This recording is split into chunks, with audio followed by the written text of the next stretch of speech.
see this.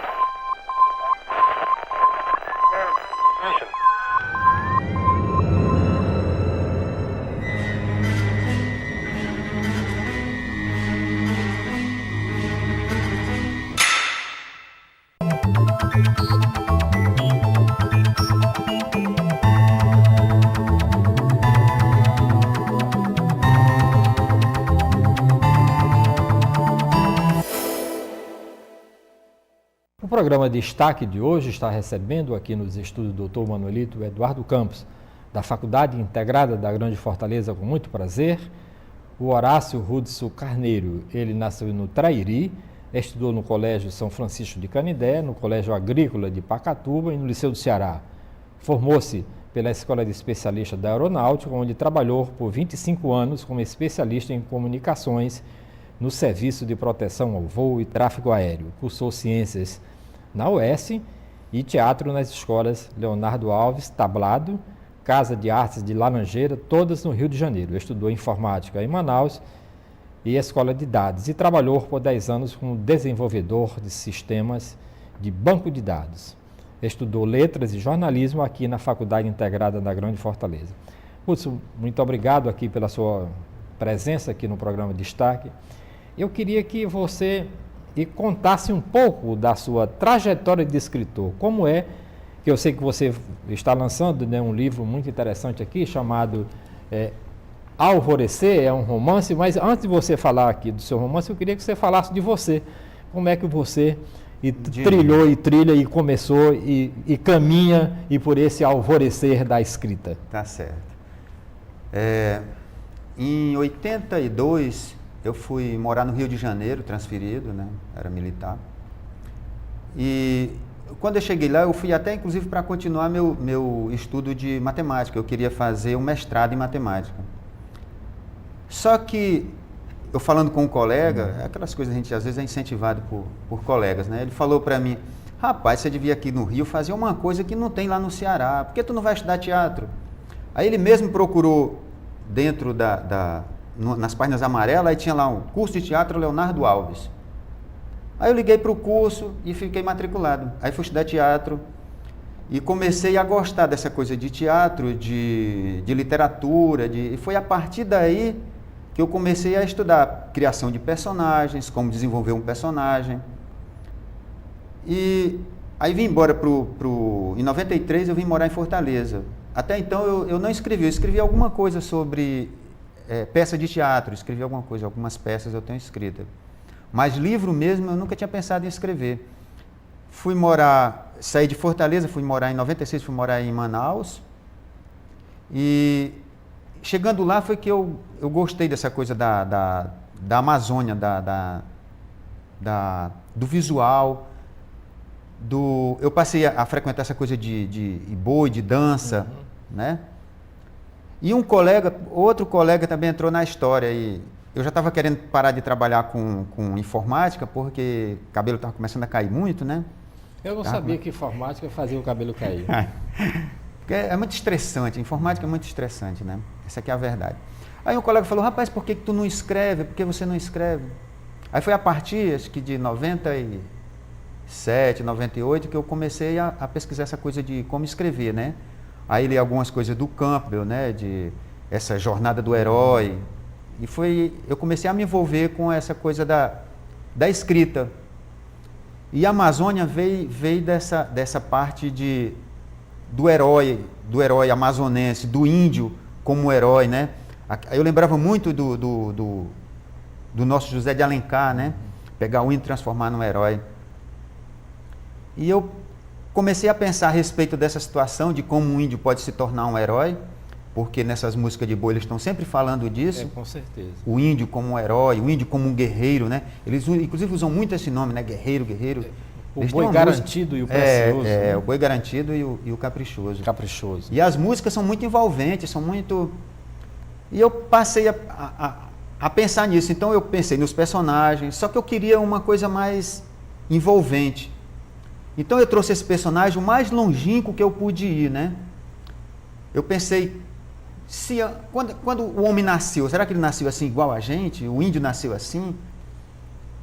E eu acredito que não, que ele nasceu ele viveu no habitat de um monte de feras, né? Então ele deveria ter alguma coisa de fera, né? Deveria ter alguma coisa de fera.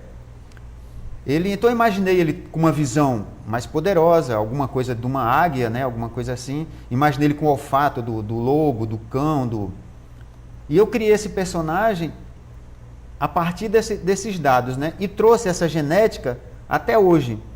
Criei esse nome Kuyumata, que seria um guerreiro e predador lá naquela época, né? E trouxe só a genética dele até os nossos dias para o nosso herói. Aí, mas eu queria saber de você, quanto escritor, esse ato de escrever, eu lembro de Humberto Eco, né, quando escreveu O Nome da Rosa, que ele passou 45 anos para produzir aquele livro, e ele mesmo declarou em um romance dele que era uma coisa terrível, né, você e ter que criar aquele personagem e fazer com que aquela história tivesse sentido e tivesse... E como é o seu ato de criação, né? Você demorou e colocar vida nesse seu personagem que você criou aqui no livro Alvorecer? Na realidade, eu já tinha essa base do teatro, né? Porque o personagem é escrito tanto para representar no teatro quanto para um livro da mesma forma, né? Você tem que conhecer o personagem o mais profundo possível. Onde ele morava, onde ele vivia, quem são os pais, quem é a família, como é que ele se sente naquele momento. A mesma coisa do teatro, né? Agora, o que eu acho mais interessante, né, no fato de escrever é o poder que a gente tem sobre os personagens, né? Você tem poder, você se sente em determinado momento é até assustador, que você se sente assim um Deus, né? Você se sente um Deus. Você tem poder de vida e morte. Você pode a qualquer momento matar um personagem, depois ressuscitar. Você pode fazer o que quiser. Isso assusta, porque nossos traumas, né? De vez em quando eles querem se infiltrar lá dentro e fazer. Então a gente tem que seguir. Tem um autor chamado Stanislavski. Quem é, né? Stanislavski, que é considerado o pai do teatro moderno. Ele diz o seguinte, que um ator, para ser bom, ele tem que caminhar, né, sobre o personagem com a metade do seu ser e a outra metade ficar tomando conta daquele personagem, para não deixar que ele saia da trilha. Então é a mesma coisa que eu vejo do autor. Você tem que estar sempre observando para não deixar se envolver demais e deixar que muita coisa de você destrua aquilo que você está construindo. Mas escrever é uma coisa gratificante demais. E quando você escreve, você pensa no seu leitor ou você não se preocupa com o seu leitor? Eu digo isso porque aqui a gente sabe que quando você lança um livro aqui no Brasil e quando você vende 2.000 exemplares, você já vende muito, considerado um homem que vende muito, né? Porque esse livro se escreve muito aqui no Brasil. Mas quando você escreve um livro, né, um romance, né, você gostaria de que esse romance tivesse junto nas prateleiras, né, com outros romances. E no seu entender, qual é a maior dificuldade do livro no Brasil? É você colocar o seu livro na prateleira junto com os best-sellers que vêm de fora para cá? Na realidade é uma tristeza, né? A gente fica até triste quando fala disso, porque é uma tristeza mesmo, é uma luta muito grande. Acho que as pessoas no Brasil que escrevem porque realmente gostam de escrever, mas é um trabalho muito grande. Você leva 5 anos para escrever um livro, né? 5 anos para reformatar, para deixar ele no melhor possível, pensando, né, na pessoa que vai ler, o que aquela pessoa gostaria de ver, na idade da pessoa, em fase. Você pensa em tudo sobre o leitor, né? Depois dessa fase você constrói o livro, aí depois chega a parte mais difícil, que é que você acha que é a mais difícil, que é você levar o livro para a editora, né? Aí você manda seu livro para várias editoras e eles nunca nem te respondem, né? Nunca nem te respondem. Claro. A única resposta que eles dão é assim: aguarde nosso retorno. Mas esse retorno nunca vem. Então você vai e faz o livro por conta própria, né? Você faz um trabalho, paga todo mundo bonitinho, faz um trabalho decente. Aí vai haver de você levar para as livrarias. Quando você vai levar para as livrarias, você vai chegar à conclusão de que ainda você não lutou ainda, que a guerra está começando agora. Porque algumas livrarias querem que você faça uma empresa para poder ter uma distribuidora, para não ser... Rapaz, é complicado, é complicado. Escreve quem gosta de escrever, porque se você for pensar na luta que você tem que escrever, na luta que você tem que ter para colocar um livro na prateleira de uma livraria, você desiste antes de começar. Mas o caminho desse seu livro aqui foi assim ou você achou rápido, né? Não, foi exatamente assim. E você vai lançar aqui em Fortaleza esse livro quando? No dia 12 de agosto, na Oboé. E Nova York quando é? Nova York acho que vai demorar um pouco mais de chegar lá. Pois é. E porque quando você, quanto escritor, né, você faz um livro desse aqui, e você acha que é possível, e para os escritores, rapaz, eu só sei escrever, não sei fazer outra coisa, ainda ser uma profissão e o cara viver de escrever aqui no Brasil? Daria não para ele ser um escritor de livro, né? Por exemplo, um escritor de romance. Eu acho muito difícil você viver só da escrita de romance, né? A não ser que você comece você seja um outro profissional, você for um jornalismo conhecido, ou filho do presidente da República, sei lá, alguma coisa onde você já pudesse colocar o seu livro na prateleira para ser... Talvez assim você consiga. Você começar de baixo como escritor, eu acho muito difícil. Agora, viver de letras, eu acredito que sim, dá para viver, porque tem outras coisas, né? Hoje já tem internet, você pode escrever para a internet, pode escrever para jornal, pode fazer muita coisa. Como escrever dá para viver. Certo, mas como profissional da escrita para outras, você é professor, etc. Né? Mas como escritor, provavelmente não, eu vou viver disso aqui, eu não quero fazer nada na minha vida, eu vou escrever como é o Paulo Coelho, hoje não faz nada na vida, né? Ele só faz escrever e lançar o livro dele. Você acha difícil essa jornada para um jovem escritor? Acho quase impossível. Eu, sinceramente, acho quase impossível. Pelo menos você começar como escritor e permanecer. O que eu acho é que você pode começar com outra coisa, né? E depois se transformar no escritor. Esse livro aqui vender, né? Se ele vender, o próximo provavelmente vai vender mais. E aí vai chegar uma hora que você consegue se colocar como escritor, porque o dinheiro que vai da sua renda dá para você sobreviver, né? Porque é tudo uma questão de sobrevivência, né? É claro. Se você não tiver o mínimo para sobreviver, não tem condição. Eu queria que você falasse um pouco mais desse seu personagem aqui no seu romance, e principalmente da jornada do herói, né, que nós falamos aqui no início, né? Esse livro contempla toda a jornada do herói. Né? Ele é apresentado, depois ele vira o herói, depois ele sofre, depois a turma... A jornada do herói seria mais ou menos assim, ele está no mundo dele, né? Isso. Ele é visto no mundo dele. É apresentado, né, ao eleitor, é apresentado, né? ao leitor. No seu próprio mundo, né? Isso. Depois vem aquela pessoa que o chama para compartilhar de de um ato heróico, de um feito, Aí tem aquela resistência, né? Ele não quer ir, mas ele termina. Aí vem outro que faz que ele vá. Bom, tá tudo aí. O nosso herói é o Schmidt. O Schmidt, ele é um herdeiro Kuyumatá, né? Desse guerreiro predador. Que dependendo da fase hormonal dele, ele pode, a partir daquele momento, incorporar esse personagem antigo, né? Esse ancestral dele. Pois é, mas ele é de uma tribo atual ou ele é uma tribo primitiva? O Kuyumatá seria de uma tribo bem primitiva, seria do início. Já o Schmidt não, o Schmidt ele é filho de um general do exército e uma índia Kayapó, né? E ele herdou essa... Já é da época atual. Da época atual. O pai dele é um general do exército e descendente de alemães e ele é uma índia Kayapó, bióloga, né? Responsável por pesquisas na Amazônia para a sobrevivência dos povos da floresta. Ele vai estudar biologia nos Estados Unidos. Lá ele passa por determinadas situações difíceis, né? Preconceito. Agora, a coisa interessante desse preconceito é que, não sei se você já observou, mas às vezes a gente acha que estão com preconceito com a gente, é a gente que está com determinado preconceito, né? Com certeza. É tanto que depois ele se torna herói dentro do próprio Estados Unidos. Então ele se vê passando aqueles preconceitos, ele nem sabe de que é, porque lá tem muito latino, lá tem muito índio, descendente índio, então ele acha que é por isso, acha que é por aquilo, mas ele sente na pele muito preconceito, né?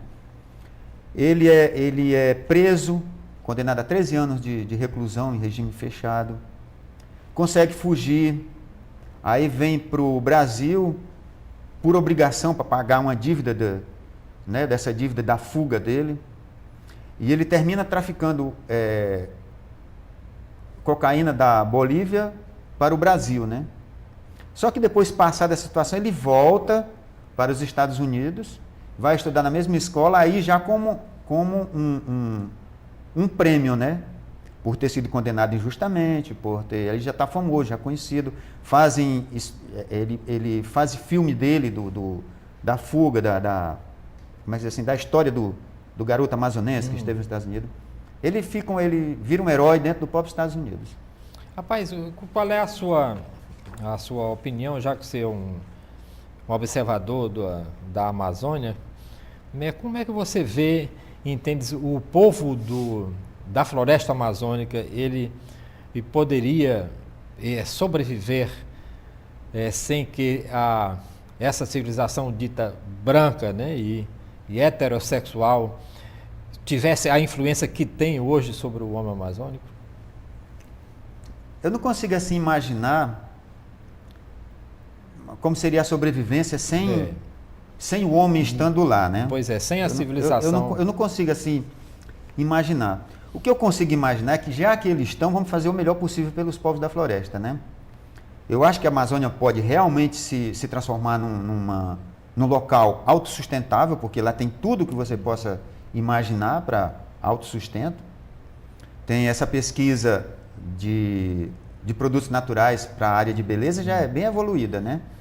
E tem outras coisas, saúde, já tem muita pesquisa para remédio, para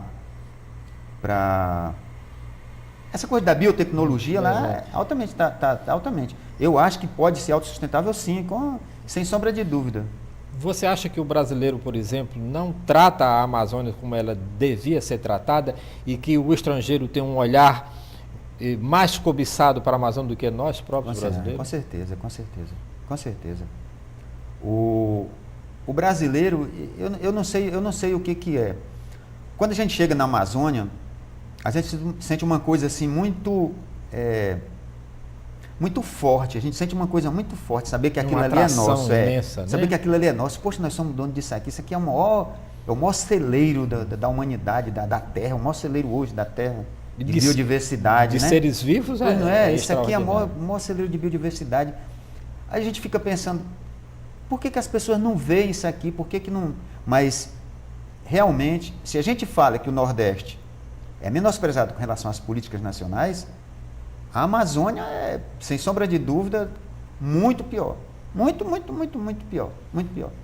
Eu estive há mais ou menos uns 4 a 5 anos passados no Acre, numa viagem, visitando o pessoal lá da universidade, aí nós fomos de carro, né, para aquela estrada do Acre. Eu andei 300 quilômetros de carro e vi de um lado da estrada, desses 300 quilômetros, totalmente desmatada a floresta, e para a criação do gado Nelore, de um lado e do outro da floresta.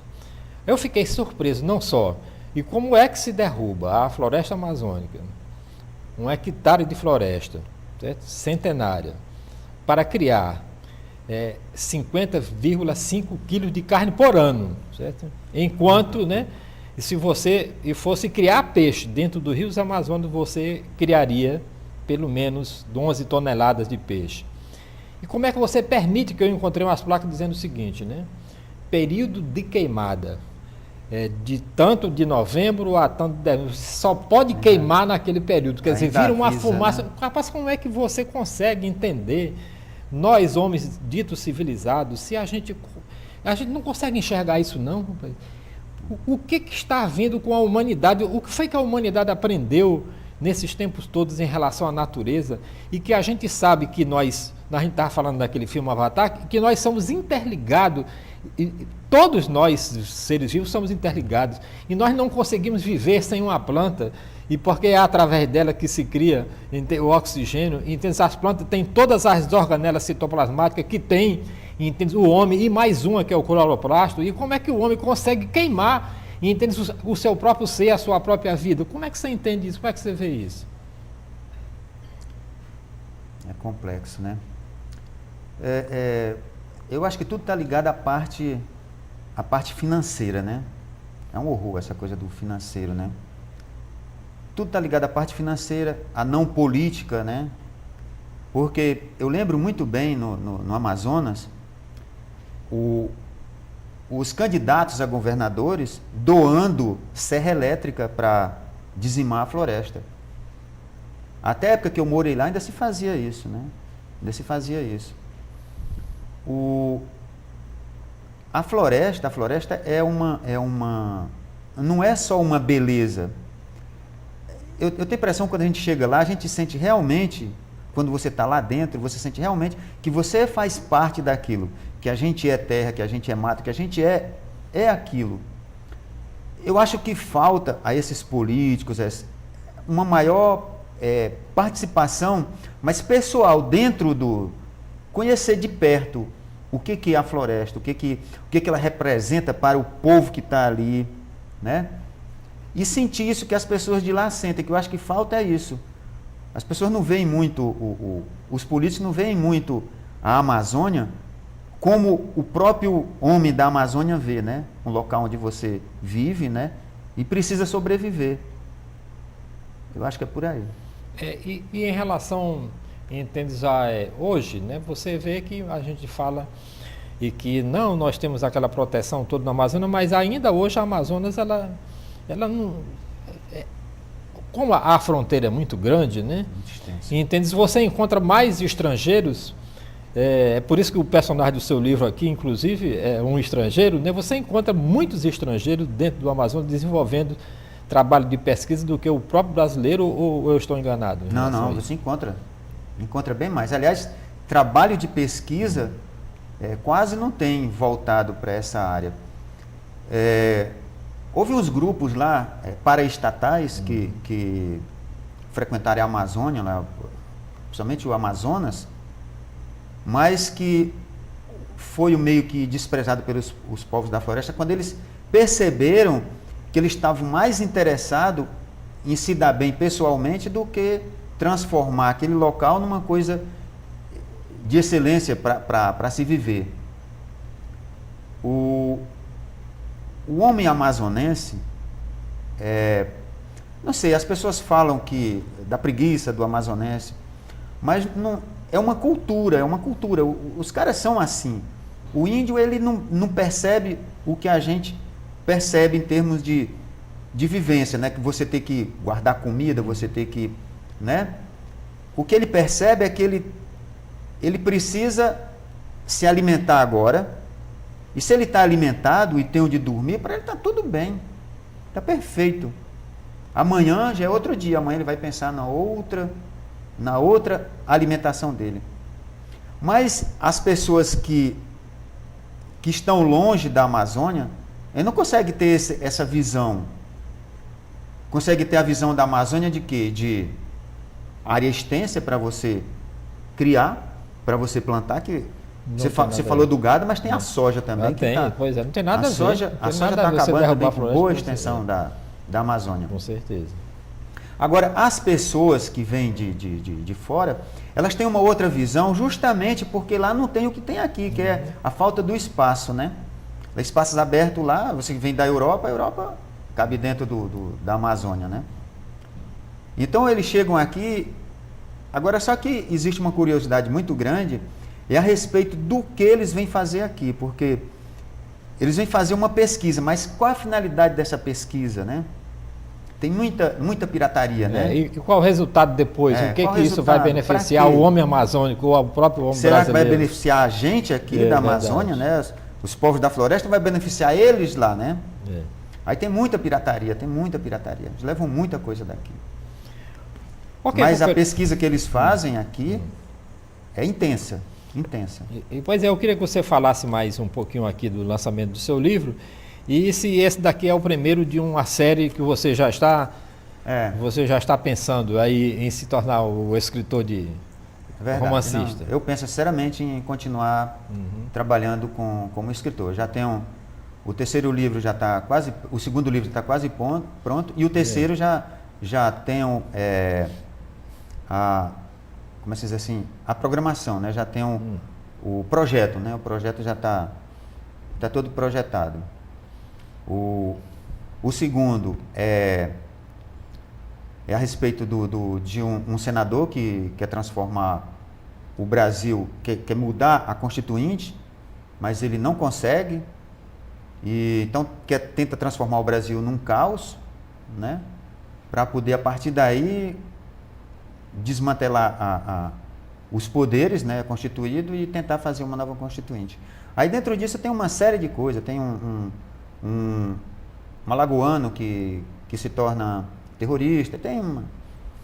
E o terceiro eu vou contar um pouco da história da minha vida, seria o nome Confidências Íntimas de um Cinquentão, né? Seria autobiográfico, né? Mais ou menos. Mas eu vou criar um personagem, não vai ser a minha vida, não vai ser eu mesmo.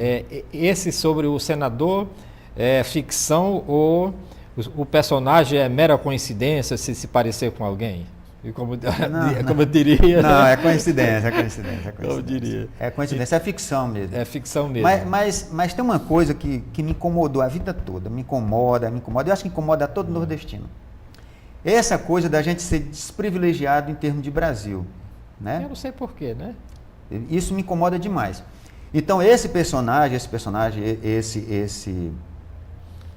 personagem que vai soltar umas bombas lá em São Paulo, ele é criado, o pai dele é prefeito da cidade, ele é criado ouvindo o pai dele sempre dizer, porque a gente não consegue, porque São Paulo, isso naquela época, seria há uns 20 anos atrás, né? São Paulo não deixa a gente crescer, porque tudo vem para lá, e ele se cresce odiando São Paulo, né? Mas é só uma forma de mostrar o quanto, e dentro disso aí eu mostro a história do café, que o café quando veio da Amazônia, que passou no Brasil, era plantado na serra muito bem. Até que um desses governos mandou que o café tinha que ser exportado a partir de São Paulo, e o café do Ceará foi embora. O futebol, que todo árbitro rouba o jogo, no jogo da gente, né? Um futebol nordestino com futebol do Sudeste, você está sempre enrolado pelo árbitro, sempre tem uma confusãozinha, sempre tem... Então, essas coisinhas que eu mostro esse personagem me faz, me dá essa vantagem de mostrar o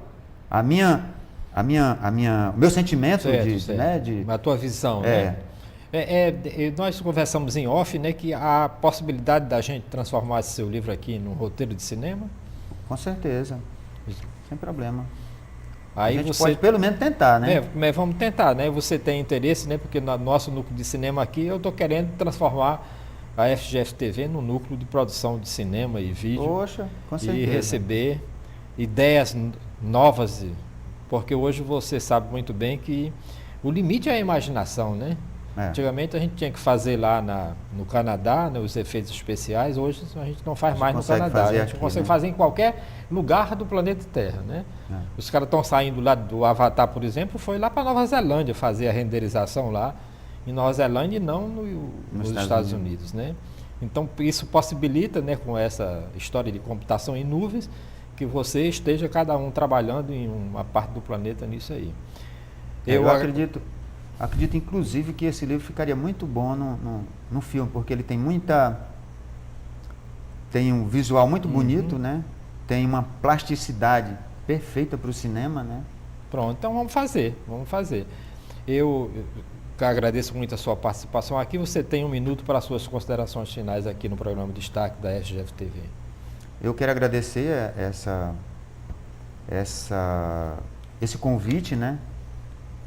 E gostaria de deixar para as pessoas que me assistem que, se puderem, ler meu livro e tire suas conclusões se um livro desse não merecia estar sendo divulgado por uma editora dessas grandes editoras, tipo Saraiva ou qualquer coisa que o valha, e não do modo como foi feito, com muito sacrifício, com muita luta. Eu não sei, mas se vocês comprarem meu livro, lá atrás tem o meu e-mail, mandem uma mensagem para mim dizendo a respeito disso, o que vocês acham. Eu agradeceria muito. Obrigado. Ok, agradeço muitíssimo a participação aqui do Horácio Rutz aqui no programa Destaque da FGF TV, que volta na próxima semana com outra personalidade em destaque. Se você quiser sugerir nomes em destaques para este programa, o nosso e-mail é fgftv@fgf.edu.br. Muitíssimo obrigado pela sua audiência.